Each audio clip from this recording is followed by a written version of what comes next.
Have you ever wondered what would happen if the entire universe looked at humanity and decided that we were the weakest species ever to crawl out of a gravity well? A fragile civilization made of soft skin and breakable bones.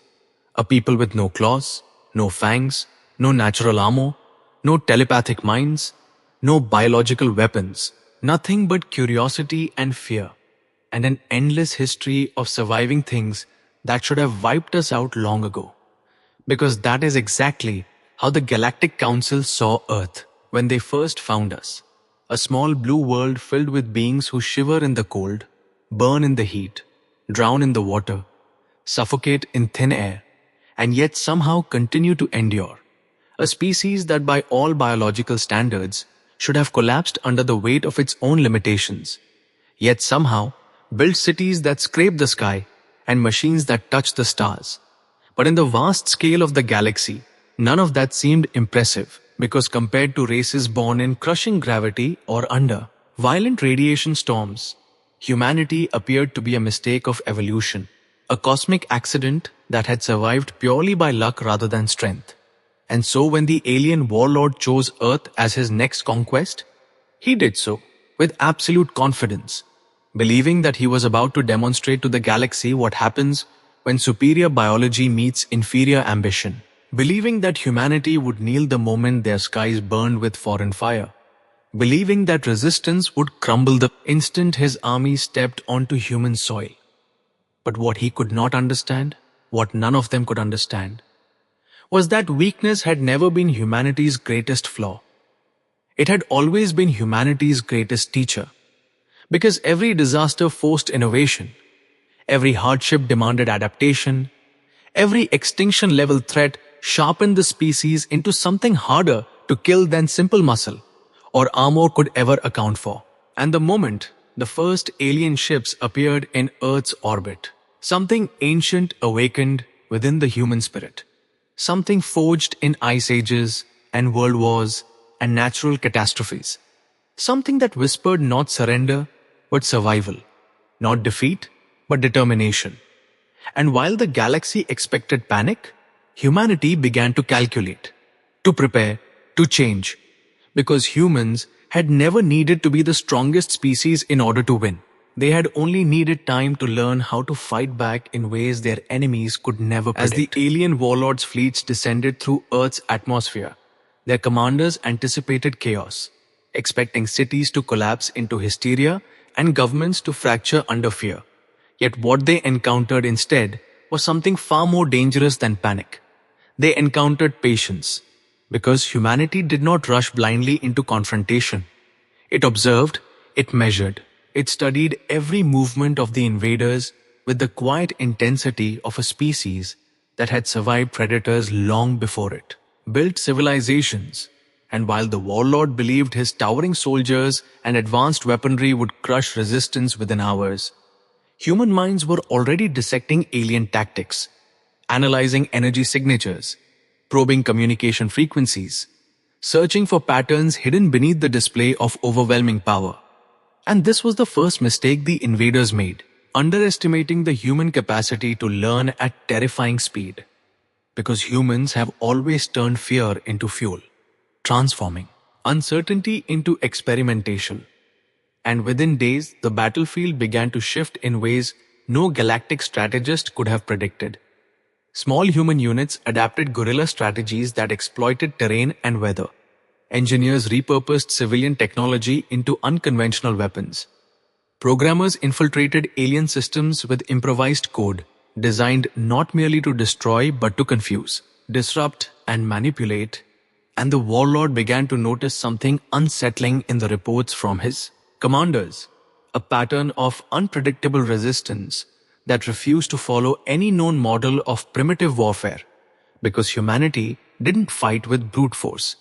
It fought with creativity, with deception, with relentless improvisation, turning every destroyed city into a trap, every abandoned road into an ambush, every apparent retreat into calculated repositioning. And as casualties mounted on the alien side, whispers spread through their ranks, whispers that perhaps this species labeled biologically inferior, possessed a different kind of power, one that did not rely on claws or armor, but on adaptability. Yet, even as doubt crept into the invaders' confidence, the warlord refused to reconsider his assumptions, convinced that a final overwhelming strike would break Earth's resistance once and for all. And so he prepared a devastating assault designed to end the conflict in a single display of dominance. Unaware that humanity had been waiting for precisely such a move, studying his aggression, predicting his need to assert superiority, understanding the psychology of conquerors, because humans themselves had once waged wars of ambition and learned painful lessons from them. And as the alien armada repositioned for what they believed would be the decisive blow, a silence spread across human communications. Not the silence of surrender, but the silence of readiness, the kind that settles before a storm breaks. And in that suspended moment between expectation and action, the galaxy stood on the edge of a revelation it would never forget. In that moment, when the alien warlord unleashed his final overwhelming strike, expecting humanity's defenses to shatter beneath the weight of his unquestioned superiority, he failed to realize that the silence he had mistaken for weakness was in fact the calm precision of a species that had already adapted to his every move. Because humans do not simply endure pressure, they evolve within it. And as his fleets advanced with unstoppable force, Earth responded not with desperation but with coordination, with strategies born from centuries of surviving impossible odds. As power grids became weapons, communication networks became traps, and entire landscapes were transformed into shifting battlefields that punished predictable aggression, forcing the invaders into confusion as their technology malfunctioned under targeted interference and their formations collapsed against resistance that seemed to anticipate their intentions before commands were even issued. And it was then that the warlord understood the truth too late, that humanity's greatest advantage was never physical strength, but the ability to learn faster than fear could destroy them.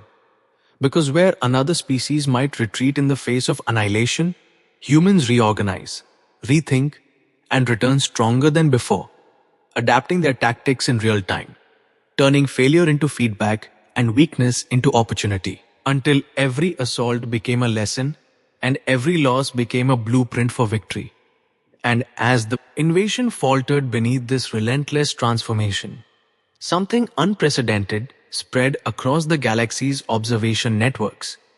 A realization that the species once dismissed as biologically inferior had weaponized its own fragility into resilience, its vulnerability into unpredictability, its mortality into urgency, fighting not because it was bred for war, but because it refused to surrender the fragile world that had shaped its existence.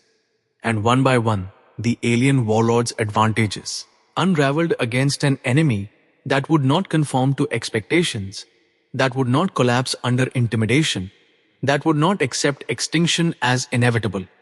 Because humanity had faced extinction countless times before and survived by becoming something new each time. And as the final alien vessels retreated from Earth's orbit, leaving behind the wreckage of their certainty, the galaxy witnessed a transformation more terrifying than any biological weapon, the rise of a species that could turn limitation into strength and despair into determination.